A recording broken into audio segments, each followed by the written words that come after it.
Hello, everyone. This is Tom Fox. I'd like to welcome you to Compliance Into the Weeds, a podcast where, with Matt Kelly, the coolest guy in compliance, founder and editor of Radical Compliance, we take a deep dive into the weeds of a compliance or compliance-related topic. Before I get to this week's topic, as you know, the Compliance Podcast Network is always on the lookout for new podcasts.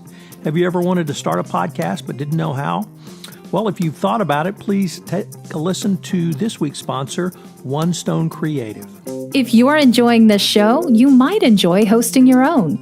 As an expert in your field, you have skills, knowledge, and insight that can help you expand your practice, meet new people, and create amazing content to share with the world.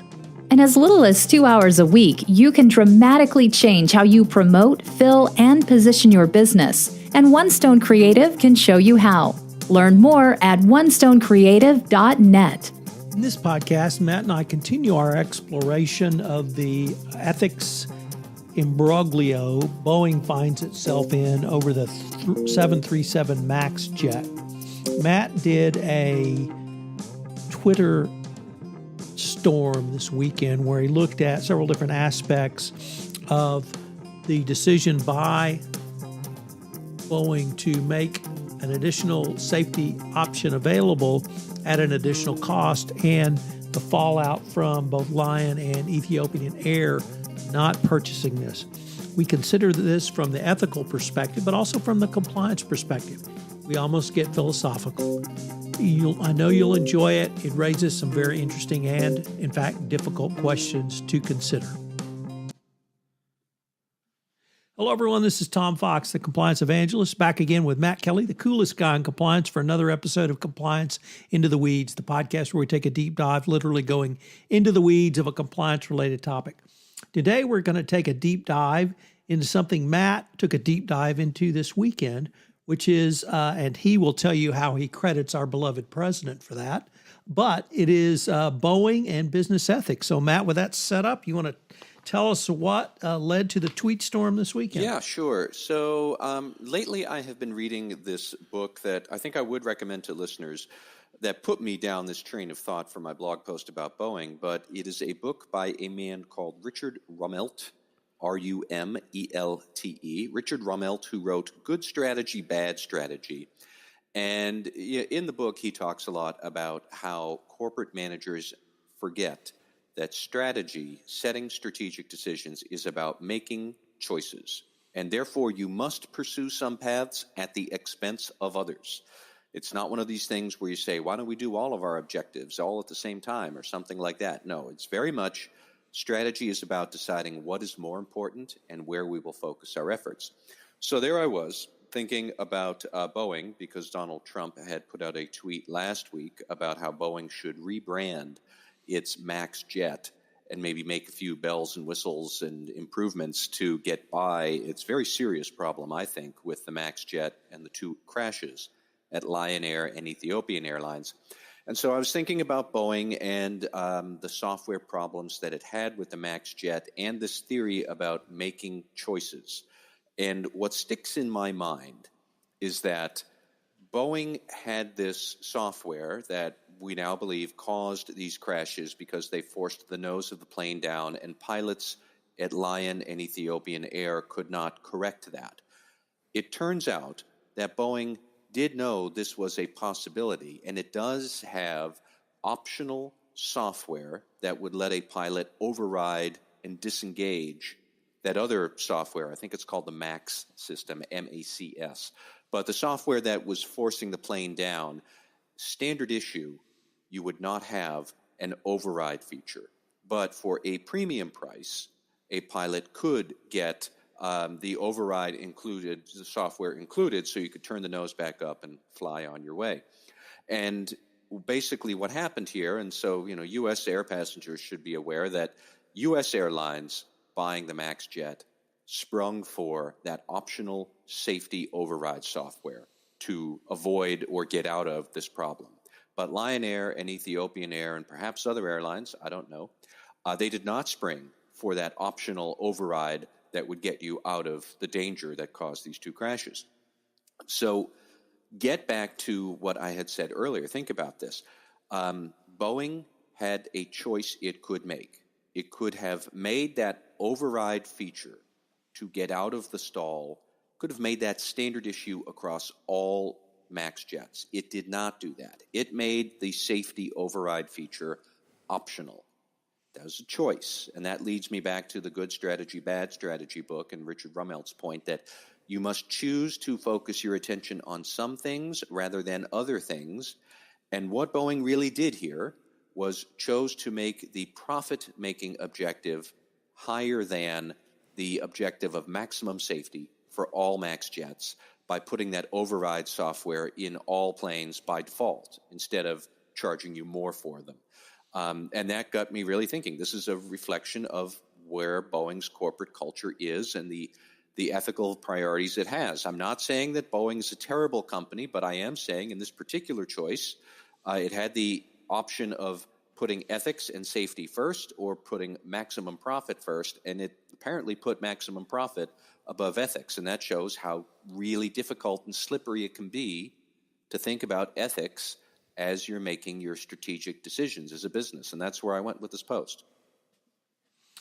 So you had I think a 15 tweets. or perhaps 15 tweet storm this weekend, but also in your blog post, you had some text. Yep. And it was a little bit broader, I thought, than what you just articulated. But you also really say in your text that, perhaps are we coming to a more philosophical point than a more compliance point, because what is the role of compliance in this discussion or even consideration? Yeah, so I don't know. And in the text in my blog post, beyond the 15 tweets that I had over the weekend, I am not really sure what the right answer is here. And Tom, if you had thoughts, I'd love to hear them too. But if we say that compliance officers' primary job is to ensure that employees adhere to ethical standards in their daily duties and routines, okay, but that's not really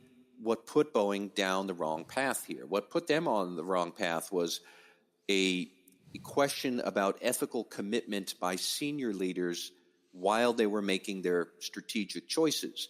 And I kind of wonder, is that something that is addressable by ethics training? Is it something where really the compliance officer is going to waltz in and give a lecture about the importance of ethics while weighing strategic objectives to the board or to the C-suite? I could see that being intimidating under the best of circumstances, and I'm not necessarily sure that that is even necessarily feasible, possible. I'm not sure that it is or is not the compliance officer's job, and I'll give a frame here of what I mean. Are we getting into philosophy rather than just ethics and compliance? Plenty of people will say, as I have complained about Boeing and the software override that it made optional, plenty of people will point out that Lion Air and Ethiopian Air both also made a choice. They chose to get the cheap stuff with their software rather than pay more money for the override feature and maximum safety for their passengers. So Lion Air and Ethiopian Air also made a choice, and they made a poor ethical choice, and it cost 346 people their lives across these two crashes. That is fair to bring up. Now, Boeing, by making the choices it did to make its software features optional, created the conditions that allowed Ethiopian Air and Lion Air to also make an ethically poor choice and buy the cheaper software rather than the safer software. So where do we get into who's responsible for what here? Was it really Boeing's responsibility to seal up that potentially bad choice from the airlines? Or was it Boeing's responsibility just to lay out all the choices and then, you know what, customer airline, you make that choice on your own. That is not our business. That is your business. I don't know what the right answer there is. And I don't know when we stray into an episode of The Good Place and its discussions about ethics versus more narrow corporate and compliance stuff that, Tom, you and I talk about every week. I'm not really sure, but I think this is a gray area that we can't avoid talking about. But I don't know where the lines are in that gray area. So I guess I started off in a little bit different place, Matt, because I put on my lawyer hat and did a legal analysis. And under a legal analysis, if you have a product or good that is more safe because of an upgrade, because of a change, because of a modification, and you make that modification available at a higher cost, you have created knowledge that a more safe product exists. And once you have created knowledge that a more safe product exists, you are now on actual notice that a failure could occur, and that can lead to enhanced legal liability. So when you have that sort of analysis within a corporation, from the legal perspective, you always need to be extraordinarily careful, because if you give the customer that choice, if it comes back, if you do have a catastrophic failure, that failure could lead to massive civil litigation. But beyond that analysis, what struck me was I would have asked Boeing, did you have a sufficient process to make this decision? Part of that process could have been the compliance function, but also it should have started with the business function, operationalizing compliance by asking the business people who made the decision on whether or not to make this software upgrade mandatory or optional. Did they sufficiently consider that within a process? If so, what were the reasons for bifurcating the software option to a pay option or as opposed to a mandatory part of the component price option? So I guess I'd look at the rigor around the process. The final point you raised, though, it really did give me pause, because typically you don't see compliance as a part of this decision-making calculus. Typically, you would not ask a compliance professional to weigh in on this type of decision, and it just struck me that it really may become more philosophical, because having those discussions in your organization by the people on the front lines, the operationalized business persons who are having to make these decisions, I think if safety is the most paramount, that's what you're going to go with. And I would have said, well, you can always reflect a safer model in your minimum purchase price. That just would go into it. So I would have to say, after reading your blog post and after listening to you, I'm not sure my answer is any better than any you've articulated, and perhaps some others that are out there. And that this may cause a lot of compliance practitioners, as well as operationalizing business persons, to think very hard about these kinds of decisions going forward. Well, I think you raise a lot of good points there, Tom. And so, for example, I don't dispute that your legal analysis that you mentioned earlier is probably spot on, but in the real world, consumers have a funny way of responding with very well-articulated legal analysis by saying, who cares?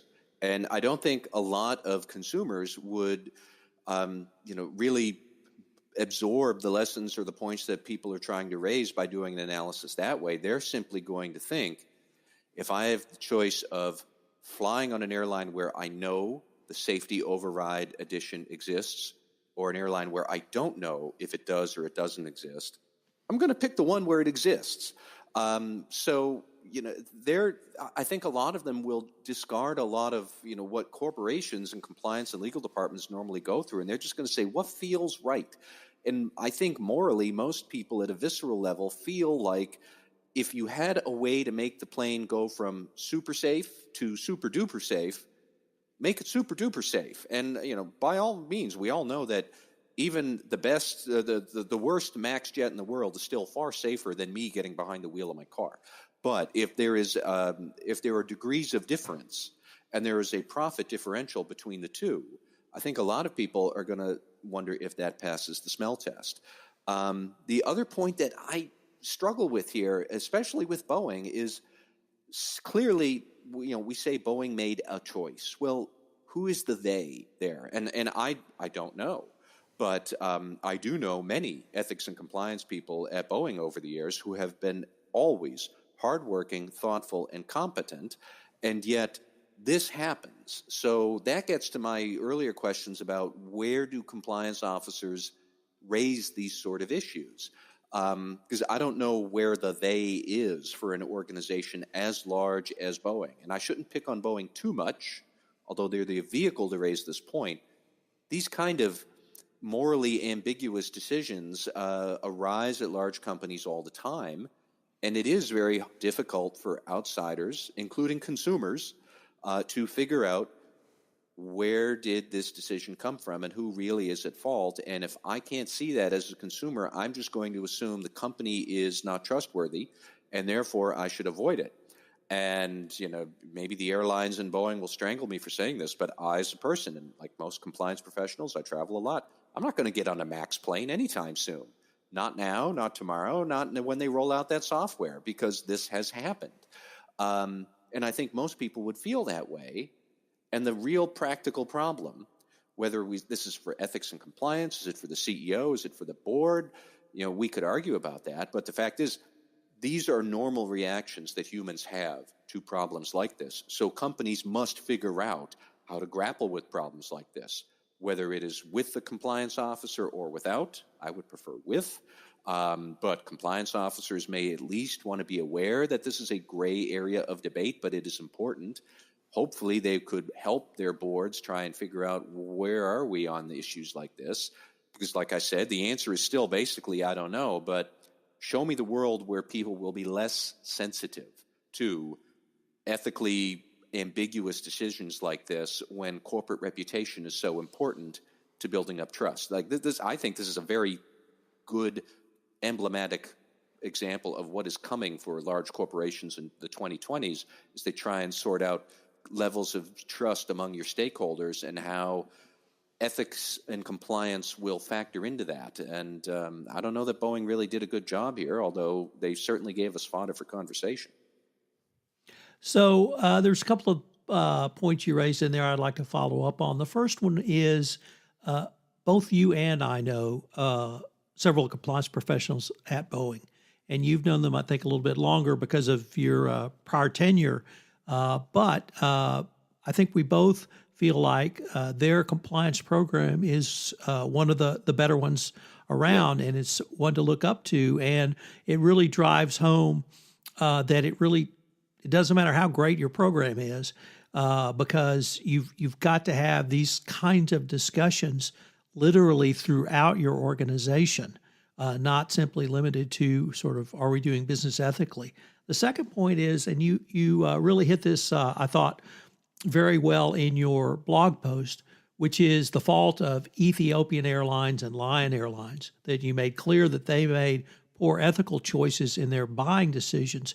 But the point that drove home for me, Matt, was that much like the FCPA, we are focused on the supply side here, and that it reinforced the message for me about the FCPA only penalizing the company that pays the bribe, and that's appropriate. And here, our entire discussion has been around the supplier, here Boeing, and it just struck me as a very powerful way to think about supply side versus demand side going forward. And, maybe this is another way that I like the Boeing example, is because I have no doubt that Lion Air and Ethiopian Air are very sophisticated airlines. They're certified to fly at the same sort of standards as Western airlines.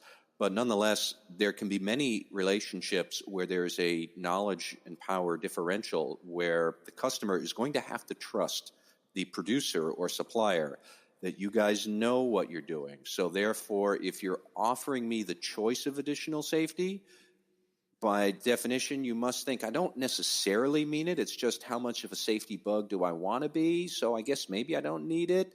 And, I do fault Lion Air and Ethiopian Air just as much, if not more, as I fault Boeing. But in other scenarios, I could easily see larger, more informed companies posing these sort of choices as you can do whatever you want and all outcomes are probably equal.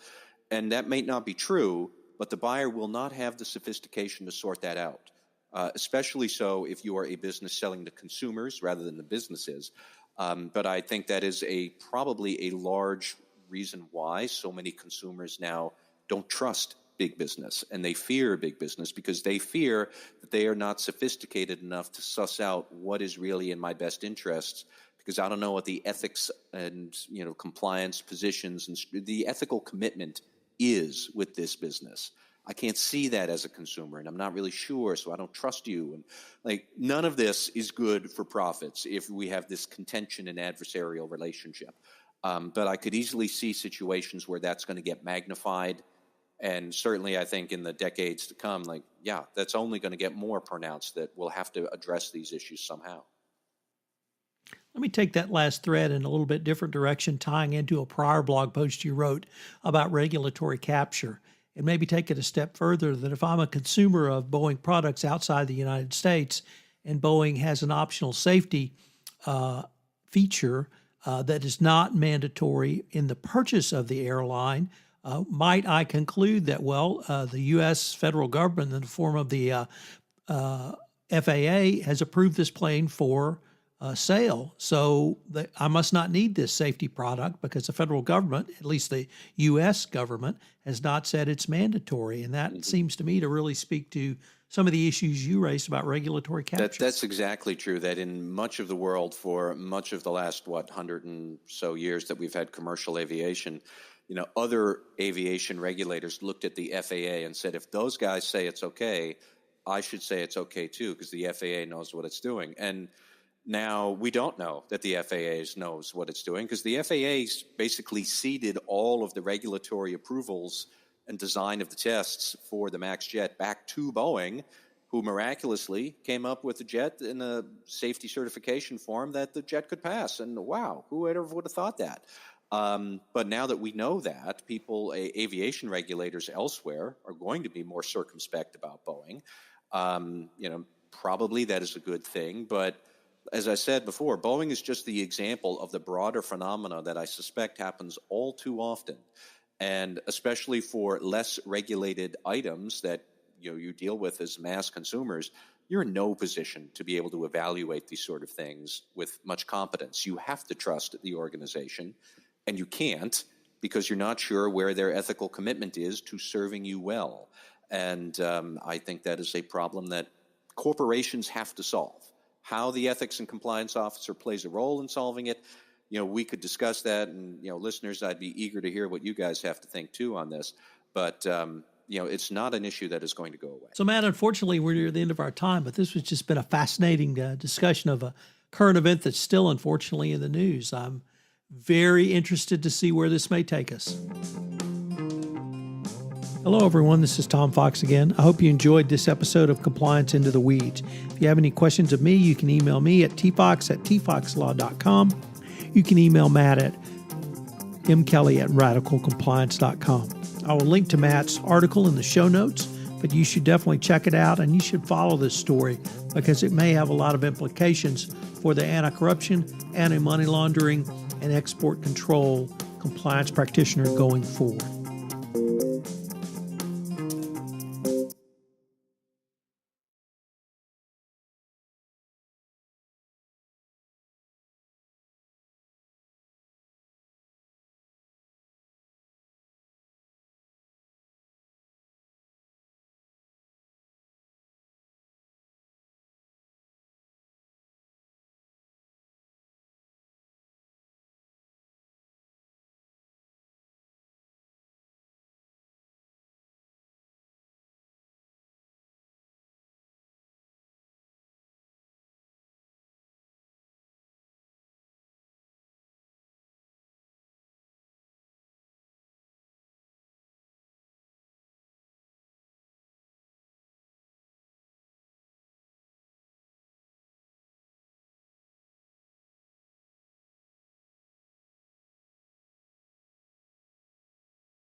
I hope you'll join Matt and I again next week where we take up another topic, Into the Weeds of Compliance.